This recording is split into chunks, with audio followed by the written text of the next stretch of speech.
Hoy nos vamos a meter de lleno en un campo que es tan complejo como fascinante, la psiquiatría. Acompáñenme en este recorrido para desglosar su historia, sus herramientas y entender de verdad de qué se trata. Y bueno, para empezar, vamos a aclarar una de las dudas más comunes. ¿Es lo mismo un psiquiatra que un psicólogo? La respuesta corta es no. Y la diferencia principal está en su formación.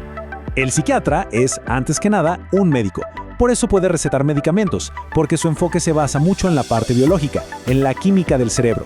El psicólogo, en cambio, se enfoca más en la terapia, en trabajar con nuestros pensamientos y conductas. Para que quede más claro, es como si el psiquiatra trabajara con el hardware del cerebro y el psicólogo con el software de nuestra mente. Son dos piezas que muchas veces se complementan. Bien, con esa diferencia ya más clara, ahora sí podemos profundizar en la psiquiatría misma.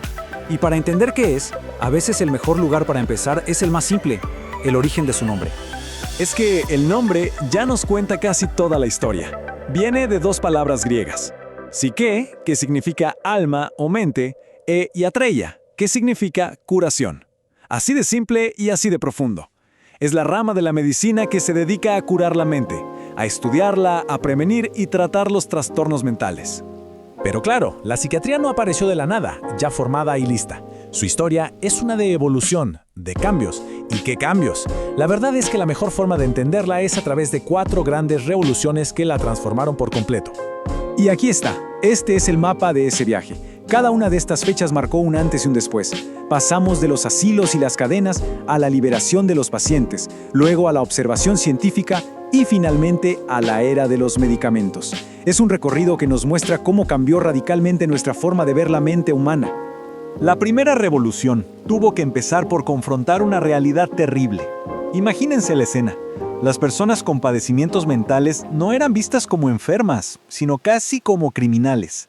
Se les encerraba en asilos, se les encadenaba y se les sometía a castigos físicos. Pero por suerte, aquí es donde la historia da un giro. Empezaron a surgir ideas que hoy nos parecen obvias, pero que en su momento fueron revolucionarias. Primero con Fray Juan Gilabert Jofre, que en Valencia fundó el primer hospital psiquiátrico del mundo. Y luego con Paracelso, que se atrevió a decir algo radical, que las enfermedades mentales tenían causas naturales, no eran castigos divinos. Esos fueron los primeros y quizás los más importantes pasos. Y llegamos a la segunda revolución, que se puede resumir en un solo gesto. Pero ¿qué gesto?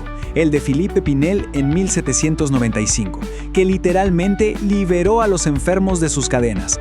Con este acto, no solo les devolvió a la humanidad, sino que empezó a sentar las bases de un cuidado más compasivo y además inició la primera clasificación formal de los trastornos mentales.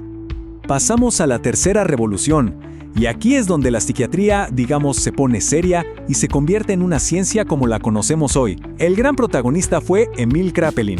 Su aporte puede sonar simple, usar la observación clínica rigurosa para diagnosticar, pero en ese momento fue un cambio total. Gracias a ese método, fue el primero en describir y diferenciar de forma sistemática condiciones tan complejas como la esquizofrenia o la psicosis maníaco-depresiva. Y a veces, los mayores avances llegan por pura casualidad. Así fue la cuarta revolución. Todo empezó en 1952 con un medicamento llamado cloropromacina. Era un antihistamínico, nada que ver con la psiquiatría, pero se descubrió que tenía efectos muy positivos en ciertos pacientes. Ese hallazgo, casi por accidente, abrió de par en par la puerta a la era de la psicofarmacología moderna. ¡Claro! La llegada de los fármacos trajo una nueva pregunta. Si podemos tratar condiciones específicas, ¿cómo las definimos? ¿Cómo sabemos qué estamos tratando exactamente? De repente, hacía falta poner orden, hacía falta crear un mapa de la mente. Y eso nos lleva a cómo los profesionales organizan todo este universo hoy en día. Porque, seamos sinceros, ¿cómo se crea un mapa para algo tan vasto y complejo como la mente? Para poder navegarla se necesitaban sistemas, un lenguaje común, y de esa necesidad nacieron los 2 manuales de clasificación más importantes que se usan en todo el mundo. Para crear ese mapa, hoy se usan principalmente 2 grandes guías, el DSM-5 y la CIE-11. Pensemos en ellos como los diccionarios universales para los profesionales de la salud. La gran diferencia es que el DSM-5, creado en Estados Unidos, es exclusivamente para trastornos mentales. En cambio, la CIE-11, de la Organización Mundial de la Salud, es un compendio de todas las enfermedades que existen, desde una gripe hasta un trastorno de ansiedad. Pero ojo, que esto no es solo un tema de ponerle nombres a las cosas. Estos manuales tienen un impacto real, súper práctico en la vida de la gente.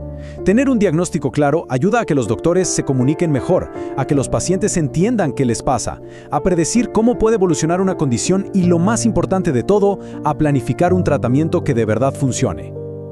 Ok, ya vimos cómo se clasifican las condiciones, pero vayamos un paso más allá. ¿Qué es lo que realmente hace que algo sea una enfermedad mental y no un mal momento o una etapa difícil de la vida? ¿Dónde está la línea? Bueno, para responder a eso, el material que analizamos propone 6 elementos clave. No se trata solo de sentirse mal. Lo primero, y quizá lo más potente, es una ruptura biográfica. O sea, un quiebre, un antes y un después en la vida de la persona. Además, genera un sufrimiento real, limita la libertad, se presenta con síntomas constantes y organizados, tiene un curso más o menos predecible y, un punto clave, suele responder a tratamientos biológicos específicos. ¿Y todo esto qué significa? Pues que la psiquiatría se enfoca en esas condiciones que de verdad marcan un quiebre fundamental en la vida de una persona. Ayuda a separar lo que es una enfermedad de los desafíos normales de la vida o de los rasgos de la personalidad. Es una distinción crucial. Entonces hemos visto un viaje increíble, de las cadenas de los asilos a la ciencia clínica, de ahí a la farmacología y a los manuales de clasificación. Es un campo que, como vemos, no para de evolucionar. Y esto nos deja con una última pregunta que es, la verdad, fascinante. Con todo lo que avanza la genética, las neuroimágenes, la neurobiología, ¿cómo será la quinta revolución psiquiátrica? ¿Qué nuevos horizontes nos abrirá para entender la mente?